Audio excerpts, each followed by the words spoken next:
हाँ भाई 1.5 फुटिया की आप बात बता रहे थे ऑफ कैमरा, उसी पे आते हैं ज़रा, क्या चीज़ है ये? भाई ये मिलता है ना, ये इसकी वैल्यू, पहले तो बताओ ये एंटिटी क्या है? ये बेसिकली ना अंडर द टेबल जो काम करने के लिए रखी जाती हैं ये चीज़ें, और हाईली मतलब हाईली एक तांत्रिक आपको ऑल द टाइम चाहिए ये चीज़ें ऑपरेट करने के लिए, और ये भोग लेती हैं चीज़ें। 1.5 फुटिया जो होता है ना सर, एक एंटिटी होती है। आपको अब किसी तांत्रिक नॉर्मली बेचते हैं तांत्रिक, ये पैकेज बना होता है। फीमर बोन होती है ना, जैसे ये थाई की बोन, वैसी एक हड्डी होगी इतनी लंबी, उसको बांधा होगा रस्सियों से ऊपर, मतलब मंत्र वगैरह किए होंगे उस पर। और नॉर्मली जैसे डीलिंग होती है ना इनकी, बड़ी ही प्राइवेट प्लेसेस पे होती है। पॉलिटिशियंस होते हैं ना, सबके पास रखे हुए हैं भाई। अब क्या नाम लूँ मैं, लीडिंग पॉलिटिशियंस ने रखे हुए हैं। पर ये 1.5 फुटिया बनता कैसे है, मतलब कैसे? एक मैं बताता हूँ, 1.5 फुटिया और एक होगा कच्चा कलवा। छोटे बच्चों की बॉडी जो होती है ना, एक ना हमारे अंदर एक हड्डी होती है आत्माराम, सुना है आपने? सुना? मैंने ये सुना जब हम जल जाते हैं तो हमारी इन ह्यूमन शेप का ही एक चीज़ बचती है, उसको आत्माराम वो बोलते हैं। सबकी नहीं मिलती, पर जिनकी मिलती है वो बहुत प्योर सोल होती है, ऐसा सुना मैंने। बिल्कुल नहीं, ऐसा होता है कि बहुत ज़्यादा हड्डी बच जाती है। मतलब जैसे जैसे उनके वो अस्थियां कलेक्ट करने जाते हैं ना, हैरान हो जाओगे उसकी शेप देख के। मतलब ज़्यादातर ना क्या होता है, जल भी जाती है कई बार, लकड़ियाँ मारते हैं ना बीच सबकी में, नहीं मिलती। कई बार वो क्रश भी हो जाती है। बड़ी जेंटल, बड़ी टेंडर होती है वो। कहते हैं कि ह्यूमन शेप नहीं होती है। बिल ऐसी शेप होती है उसकी, हाँ ऐसे बैठा होता है, ध्यान की शेप में प्रॉपर बैठा होता है, सबके अंदर प्रॉपर होती है वो। हर किसी के अंदर होती है यहाँ पे। और वो हड्डी से ही सारा गेम हो रहा है। अब तांत्रिक हैं जो रात को शमशान घाट जाते हैं ना, वो डेड बॉडी से ही हड्डी चोरी करने जाते हैं। उसी वक्त मुर्दा जागृत करना है ना किसी का भी प्रेत, वो हड्डी से होता है। इसीलिए वो बड़ी एक्सट्रीम मतलब उसमें रखी जाती है सिक्योरिटी में। वो आत्माराम हड्डी होती है, वो फैमिली को दिखाई जाती है कि ये डिमोलिश हो गई है या ये डैमेज हो गई है। और उसी से हम बात करते हुए जाते हैं हरिद्वार, जब जाते हैं ना लेके अस्थियाँ, तो हम बोलते हैं ना कि आप खाना खाओगे, कि उसी से बात, उसी को एड्रेस किया जाता हो, क्योंकि उसी में बोलते हैं कि वही सबसे बड़ी मतलब होती है हड्डी, आत्माराम। अब क्या है ना, अब हिंदू क्या करते हैं या सिख हो गए, ये जला देते हैं। मुस्लिम कब्रिस्तानों में कई बार ऐसे हुआ है, रात को तांत्रिक पकड़े गए हैं और ठीक ठाक पिटे हैं भाई। क्या कर रहे हैं, कब्रें खोद रहे हैं भाई, वो बोन लेने वो निकालने के लिए। और वो जिसके पास आ गई वो खड़ा कर लेते हैं भाई मुर्दा। उसको एक्टिव। हाँ, शव साधना भी होती है। अब वो शव साधना का टाइम नहीं रह गया, ऊपर बैठ के करनी पड़ती है शव के। वो ऐसा कोई करने नहीं देगा अब, क्योंकि अब बहुत ज़्यादा वो हो गया ना, अब अवेयरनेस इतनी होगी, लोगों को पता है भाई। अदरवाइज पहले तांत्रिक क्या करते थे, जलते हुए शव के ऊपर बैठ जाते थे भाई, जलते हुए शव के ऊपर बैठ जाते थे। खुद नहीं जलते थे? जलते थे फिर भी बैठ जाते थे। अब शव कोई रखा हुआ है ना, अब हम तो चले जाते हैं भाई, हमने करा अपना क्रियाक्रम, हम घर वापस आ गए। पीछे से बहुत कुछ होता है भाई डेड बॉडीज़ के साथ। शमशान वो घाट आग तो भाई बहुत तेज होती है, पूरा ही जल जाएगा वो आदमी। शुरू में होती है ना तेज़, शुरू में तेज़ होती है। अब शव के ऊपर बैठ के साधना करनी है, तो वो जब आग ठंडी होगी तब बैठ जाएगा बंदा। तांत्रिक बैठ के करते हैं, आप ये चीज़ देखना। शव साधना होती है सबसे ज़्यादा, और सबसे ज़्यादा मणिकर्णिका घाट पे हो रही है, शरेआम हो रही है भाई, क्योंकि वहाँ लवारिस लाशें ज़्यादा है, कोई वाली वारिस नहीं है, पूछने वाला नहीं है किसकी जल रही है। तो वहाँ पे कोई ये भी नहीं बोलता कि भाई क्यों बैठा है। तो सबसे ज़्यादा वहीं होती है सिद्धियाँ, उल्टी पुल्टी सिद्धियाँ जितनी भी हैं, मुर्दा परेत जागृत का। अब कच्चा कलुआ है ना, ये छोटे जो मतलब अंडर एज होती है ना बॉडीज़, आपको भी पता, उनको जलाते नहीं है, तो वहाँ से उनको उठा लेते हैं वो। कच्चा कलुआ तो लिटरली एक बंदे ने बताया था इंसिडेंट, कहते हैं भाई किसी के पीछे छोड़ा था वो, किसी को मारने के लिए। उसके घर के बाहर रात को ना, उसके घर के बाहर चिपका होता था भाई। बंदा जैसे घर के बाहर निकला, उसने देखा भाई दीवार के साथ चिपका होता था रात को, और वो भाग के ऊपर चढ़ जाता था। इतना सा था भाई वो। ऐसे जेन्युइनली ऐसे जिसके पीछे छोड़े जाते हैं ना भाई साहब, उसका काम तमाम करके आएंगे वो वापस, क्योंकि वो भोग दिए गए होते हैं उनको। अच्छा। और भोग भी ये सिर्फ वो है कि मतलब उन्होंने ग्रहण नहीं करनी वो चीज़, जैसे हम भगवान को नहीं देते यार भाई भोग। उन्होंने एक, जैसे कोई बंदा मर जाता है ना, स्टक रह जाती है फीलिंग है, मैंने पानी पीना था, मेरे को प्यास लगी हुई थी, मैं मर गया, तो मेरी गरारी फंसी रहेगी जितनी देर भी मेरी ट्रैवलिंग नहीं होगी ना, जब तक मेरे को पीस नहीं मिलेगा, मेरे को प्यास लगी रहेगी। हालांकि मैंने पानी पीना नहीं है, बट फिर भी एक गरारी होता है ना, फीलिंग होती है प्यासे की। तो भाई पानी का बोल के मेरे को कुछ मर्जी करवाई जाएंगे लोग। प्रेत ऐसे उठाए जाते हैं, इवोक किए जाते हैं। तांत्रिक आसपास जो ट्रेस पासर्स होते हैं ना, उनको पकड़ लेते हैं, वो बहुत डरते हैं। नॉर्मल प्रेत बहुत मिजरेबल कंडीशन में होते हैं भाई, उनके पास ताकत नहीं होती। हम उनसे 21 हैं, हमारे पास शरीर है ना, उनके पास नहीं है भाई। उनसे डरना नहीं चाहिए किसी को भी, तभी ऑरा वीक होता है। उनके पास कुछ भी नहीं है उनके पल्ले बेचारों के, वो अपनी जो अधूरी आशाएं रह गई वो पूरी करने के चक्कर में। अब एक बंदा था यार, उसके बेटे को मिलाने के चक्कर में उससे ऊट पटांग काम करवा रहा था, उसकी बंदे की हीलिंग करी है मैंने। उसके अंदर जो प्रेत था ना, उसको ये बोला था, कहता तेरे बेटे से मिलवा दूंगा तेरे को। वो तांत्रिक ने पकड़ रखा था, वो कटा, तो वो उसकी और लाइट में किया उसको, वो एंड तक रो रहा था, कह रहा मेरे बेटे से मिला दो मेरे को।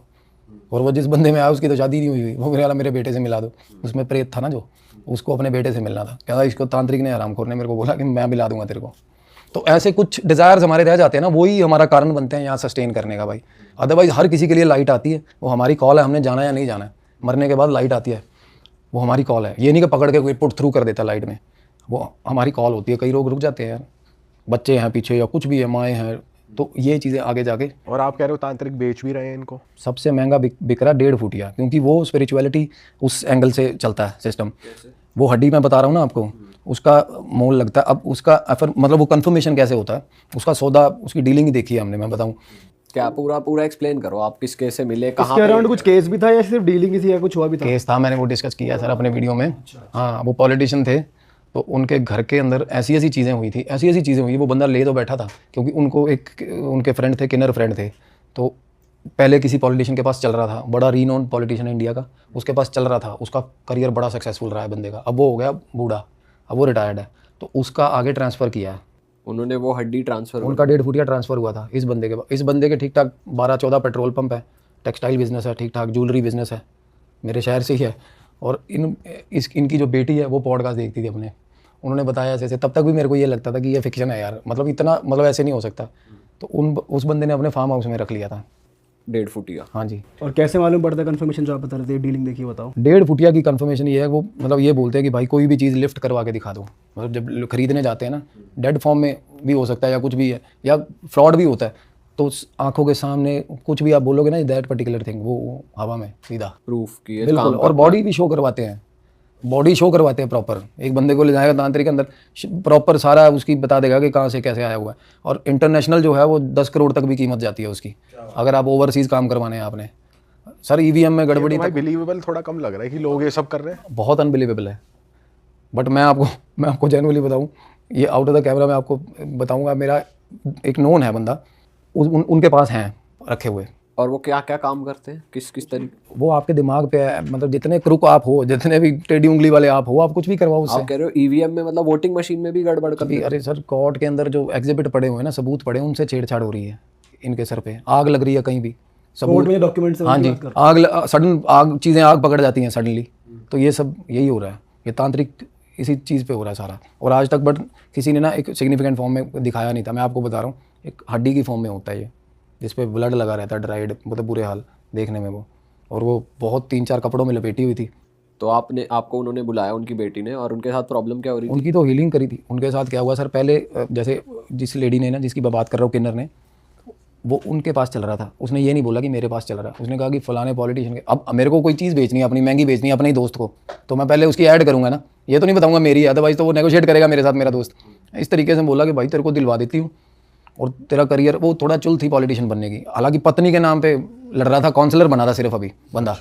अब बेटी अच्छे कॉलेज में पढ़ रही है, बेटी बोली मेरे पापा गड़बड़ी ऐसे ऐसे करके, वो अब एज अ सोशल फिगर वो खुद एक्सेप्ट नहीं करेंगे। कहती भैया मैं उनको लेके आऊँगी, आप एक बार उनसे बात करना। तो सर उनके साथ क्या हुआ था, अब जिस रात वो मिले हैं ना, मीटिंग करी है उन्होंने, तो वो बताया उन्होंने कि भाई कि मेरी बंदे ने, जैसे वो किन्नर जो थे ना, वो उनके साथ में जो लेके आए, जिस भी फॉर्म में लेके आए, तो वो बोले कि इसको रखना कहाँ है। तो कहते तू भाई हमने दे दिया तेरे को, ये तू देख। तो उन्होंने उनको, किन्नर जो थे, उनको बोला था कि थोड़े दिन साथ में रहे, तेरे पास है मंत्र वंत्र इसको चलाने के, क्योंकि ये मंत्रों से ही चलता है, इनके अपने मंत्र हैं जहाँ से ये वर्क करता है। तो फार्म हाउस था उनका, वहाँ ले गए भाई। तो फार्म हाउस में वो ऐसी ऐसी शरारतें करने लग गया था ना उस बंदे के साथ, वो 1.5 फुटिया। जैसे बंदा फार्म हाउस में गया, तो भाई वो कमरे में नहीं है, इधर उधर देख रहा है, एकदम से भाई टांगों के नीचे से आ गया बाहर। हाँ, वो कह रहा मैं यहाँ ऐसे बेड पे बैठा हुआ था, और फ़ोन कर रहा है इंटरकॉम से, जैसे फार्म हाउस में दूसरे कमरे में फ़ोन। तो भाई ऐसे कहते हैं, ऐसे एल्बो ऐसे रखी हुई बंदा बैठा था ना, नीचे से मुंह उठा के ऐसे कर देता था, कभी ऐसी ऐसी चीज़ें कर रहा था उस बंदे के साथ। कंट्रोल में नहीं आ रहा था घर पे वो पीछे से ना, उसने बोला कि उनको कि भाई लेके जा इसको, मेरे को ठीक नहीं लग रहा मेरे को। तो वो घर निकला ना वहाँ से गाड़ी पे, तो भाई साहब गाड़ी पे साथ साथ आ गया उसके पीछे वो। हाँ जी, तो घर आया ना, तो उसकी वाइफ जो थी वो अपना सोई हुई आराम से, बात वो कह रहे रात को सो रहे थे, एकदम से आँख खुली है रात को, तो सामने ना बैग पड़ा हुआ था, बैग में साड़ियाँ थी, किसी को देनी होंगी, दान देनी होगी, कुछ भी पॉलिटिशियन है। तो एक एक करके साड़ियों के पैकेट गिरे हैं, साड़ियों के पैकेट गिरे, और उसके ऊपर पैकेट के ऊपर ना ऐसे ऐसे ऐसे चलता हुआ भाई पन्नी पे वो आ रहे हैं। हाँ, एकदम से वाइफ उठ गई उसकी, कहती मेरा हाथ पकड़ा, हाथ लटकाया हुआ था उन्होंने बेड के नीचे, हाथ भाई बंदे हाथ पकड़ लिया उसने वाइफ का। वो बोला क्या बात कर रही है, अब बंदे को पता मैंने गड़बड़ी करी है देखो। अब वाइफ एकदम से डर के उठी, वो नाम दान लेने लगी अपना, कहती मेरा हाथ पकड़ा किसी चीज़ ने। कहता कुछ नहीं है। वो अगले दिन फ़ोन घुमाओ, किन्नर को भी लेके जाओ इसको। फाइनली एक दिन वो उनका जैसे स्प्लिट एसी यूनिट था ना, एसी यूनिट के ऊपर लेटा हुआ मिला उसको सामने, सोया हुआ, रात को आँख खुली सामने। हाँ, उसके कुत्ते पागल किए हुए थे उसने, 2 कुत्ते घर पे रखे हुए थे सर। उस दिन से वो नीचे ही नहीं उतरे जिस दिन से वो घर आया था। झुमके उसकी वाइफ के पहनने हुए घूम रहा था घर पे वो, उसकी वाइफ के उसे वो ह्यूमन फॉर्म में ही दिखता है। उसको ह्यूमन फॉर्म में दिख रहा था बंदे को। मतलब पूरा फेस दिख रहा है, बॉडी दिख रही है। अरे हाँ, वो कह रही है मैंने घर में पास्ता बनाया, वो लड़की कह रही है, और मैं डॉग्स को अपने फीड दे के पास्ता बनाया अपने लिए, पास्ता की प्लेट रखी है, कोल्ड ड्रिंक लेने गई हूँ किचन में से, वापिस आई हूँ भाई कटोरी गिरा दी। उसके बाद ना डॉग्स अजीब सा बिहेव करने लग गए भाई, अजीब सा बिहेव करने लग गए। एक डॉग उनमें से पास आउट कर गया भाई। और इसका फेस बेबी फेस होता है फिर कैसा होता बच्चों जैसे ही होता है। हाँ, पर घर में तो भाई मंदिर भी होता है, फिर भी ये अपनी पूरी पावर। सर आप जो चीज़ लेके आ रहे हो अपने आप से, तो वो आपका इंटेंशन ही ना, आपके अंदर भगवान का नाम कितना ये मैटर करता है। मंदिर तो जहाँ मर्जी हो, अब ये है भी तो ये भी तो भगवान की मखलूक ही है। मंदिर में होने से क्या, मंदिर में प्रेत क्यों नहीं आते? मंदिर में प्रेत आते हैं, मंदिर में किसने कहा प्रेत नहीं आते? ये भी तो उसकी बनाई मखलूक है, जैसे हम हैं, है तो एंटिटी है ना, जैसे इंसान है वैसी। इंटेंशन आपका क्या है ये मैटर करता है आपका। अब मैं अपने आप को तंत्र मंत्र करके अपनी चीज़ घर पे लेके आ रहा हूँ, इंस्पाइट ऑफ बीइंग मेरे घर पे मंदिर हो, फिर भी कोई फर्क नहीं पड़ता इन चीज़ों से। हाँ, अगर मैं उनको अपोज कर रहा हूँ, मैं उनसे डर रहा हूँ, फिर मैं भगवान का ओट आसरा ले सकता हूँ, फिर भगवान मेरी हेल्प करेगा। अगर मैं खुद ही गलत हूँ तो मंदिर क्या करेंगे सर? तो ये बात होती है। तो फिर आपने कैसे हेल्प करी उनकी हीलिंग। और वो क्या था ना, इसमें ये है कि जिस बंदे ने लिया हुआ है ना, अब उनको रेमेडीज़ दी हमने, वो रेमेडीज़ कर रहे थे ना, साथ में वो जो तांत्रिक था साथ में, वो असिस्टेंट, उसका असिस्टेंट चाहिए, ऐसे नहीं जाएगा वो, क्योंकि वो एक तरह के ना पिशाच हो गए, 1.5 फुटिया हो गया, जिन हो गए। मैंने पहले भी बताया था, पहले इनके आगे सिर्फ सरेंडर होता है सर, इनके ये नहीं होता कि आप दबा के कुछ करवा लोगे। वो जिसका जो तांत्रिक उसको ड्राइव कर रहा है, तो वो उसकी बात मानता है, वो ले गया भाई अपना। प्लस और ठीक ठाक ख़राब करके गया बंदे का। बंदा इतना डर गया था, इतना, इसकी बेटी के साथ भी चीज़ें होने लगी, देखो घर पे वाइफ के साथ भी अक्रेंसेस हो गए थे। ये बहुत खतरनाक एंटिटीज होती हैं, ये नहीं होता। और इनको भोग ना दोगे ना, ये आपको मार देगी। भोग में क्या चाहिए होता है इनको? भोग में गर्दनें चलती हैं मुर्गे की, बकरे की, आंतड़ियाँ चलती हैं। जिस चीज़ पे भी उन्होंने खड़ा किया है, जो चीज़ बोल के, वो देनी पड़ेगी उसको रूटीन में। वो भोग नहीं दोगे तो भाई छाती पे आके बैठेगा वो रात को।